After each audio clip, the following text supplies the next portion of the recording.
Good morning, everybody. Reverend Lynn LaBorde here, coming to you live on January 20th. Going to be a profound day. My second to last day of packing. It was really fun. I woke up and I looked out the window and I'm like, oh my gosh, there's snow everywhere. I did not know there was going to be snow today. I don't think I was looking, but that was really surprising. Anyway, I think it was New York's way of saying, hasta la vista, baby. Where I'm heading in Virginia, they don't get as much snow as they do up here in New York. I'm moving about 8 hours south. So it's really pretty. I love when it snows and it just looks like everything has this beautiful white, powdery dust all over it. Anyway, so here we are today, January 20th, and I'm excited to see what Magdalene has to share with us today. We are on lesson number 20. I am determined to see. We've been quite casual about our practice periods thus far. There's been virtually no attempt to direct the time for undertaking them. Minimal effort has been required, and not even active cooperation or interest has been asked. This casual approach has been intentional and very carefully planned. We have not lost sight of the crucial importance of the reversal of your thinking. The salvation of the world depends on it. Yet you will not succeed if you regard yourself as being coerced, or if you give in to resentment and opposition. This is our first attempt to introduce structure. Do not misconstrue it as effort to exert force or pressure. You want salvation, you want happiness, you want peace. You do not have them now because your mind is totally undisciplined, and you cannot distinguish between joy and sorrow, pleasure and pain, love and fear. You are now learning how to tell them apart, and great indeed will be your reward. Your decision to see is all that vision requires. What you want is yours. Do not mistake the little effort that is asked of you for a sign that our goal is of little worth. Can the salvation of the world be a trivial aim? And can the world be saved if you are not? God has one Son, and He is the resurrection and the life. His will is done because all power is given Him on heaven and in heaven and on earth. In your determination to see, is vision given you. The exercise today consists in reminding yourself throughout the day that you want to see. Today's idea also tacitly implies the recognition that you do not see now. Therefore, as you repeat the idea, you are stating that you are determined to change your present state for a better one, and one you really want. Repeat today's idea slowly and positively, at least twice an hour today, attempting to do so every half hour. Do not be distressed if you forget to do so, but make a real effort to remember. The extra repetitions should be applied to any situation, person, or event that upsets you. And you will. You can see them differently, and you will. What you desire, you will see. Such is the law of cause and effect as it operates in the world. Lesson number 20. I am determined to see. Beautiful. Let's see what Magdalene has to say about this.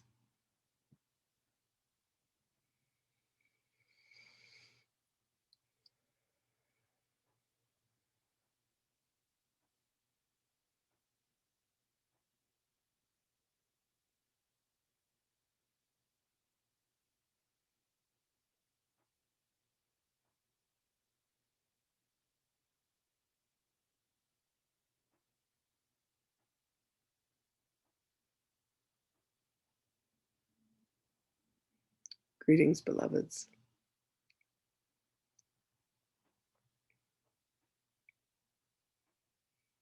The statement that one is determined to see calculates perception in such a way that you are able to see beyond the illusion of the mind, beyond the cascade of memories, beyond the inculcation within the structure of thinking that the ego has established that sees one thing like everything else.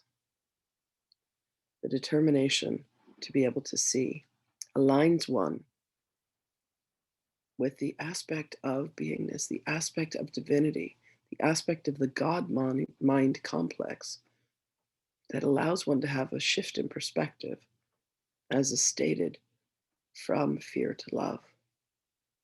When your orientation, when all that you are aligned with seeing, when all that you are committed to seeing, to comprehending, to knowing, and to understanding brings you in alignment with the Christ mind, you are indeed able to see. You are able to see through the illusion. You are able to see the truth of the love that is within and that is without.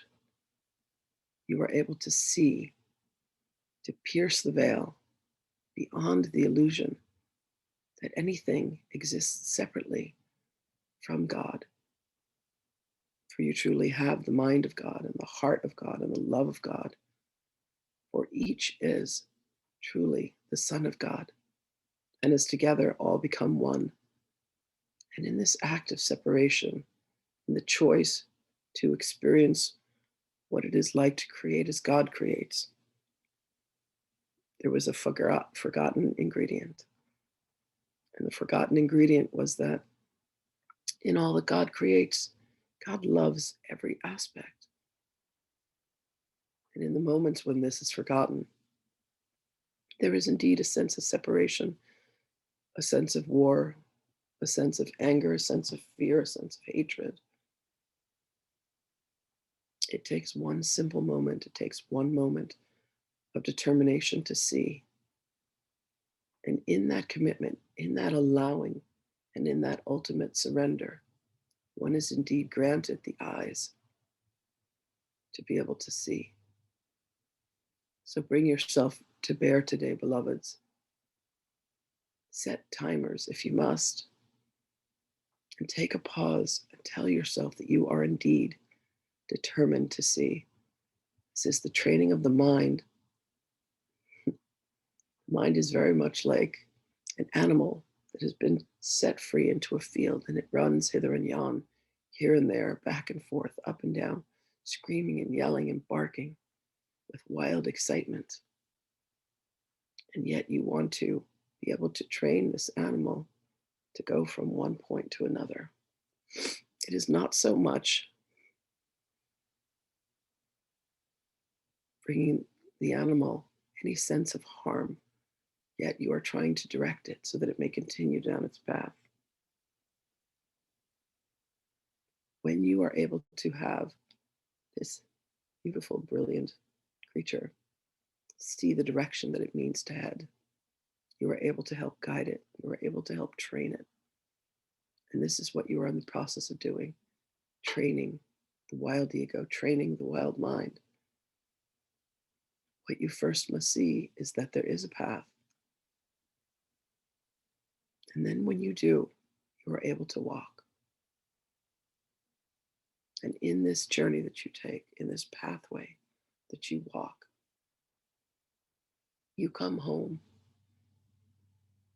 The mind has been directing you in many directions, but home has not been one of them. As you make the choice for the light, as you make the choice for love, as you make the choice to be in alignment, to once again take up your role, your seat, once you make the choice to return to the kingdom, understand, beloveds, that all that is left for you to do is to walk the pathway home. And there you are met with the legions before you, the aspects of you that have said, ah, yes, this is where we wanted to go. And you are welcomed. And you will have the most exquisite experience of being home with beloveds, aspects of self that have decided, that have chosen, ah, yes, this is where I wish to go. And they've taken that journey and they beckon to you and they call to you and they say, here's the pathway, here's the way home. And it does indeed begin with the determination to see. For when you are able to see the path and when you are able to see the truth and when you are able to see the light, you are then able to follow. And you are indeed following your heart and you are indeed following God's call for you to come home. And when you do, you will share with all your journey, all that you have experienced. You will be welcomed with such joy and such love. Such is the love that we have for you, beloveds. And we beckon you and we welcome you to come home, to come back, to see the truth, to see the light, and to live as that truth and to live as that light. The entire training of the mind is to once again bring you back to the wholeness that is the mind of God, the mind that you do indeed possess. All will make this journey, rest assured. And it is now time for you to make yours and come and join.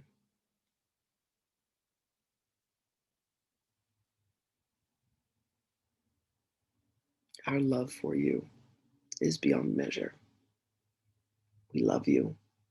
We are here for you, guiding you on your way, saying, take our hands and allow us to journey with you. Call upon us, beloved.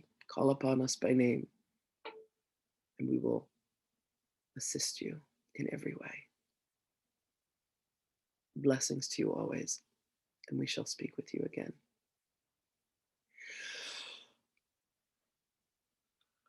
Whew.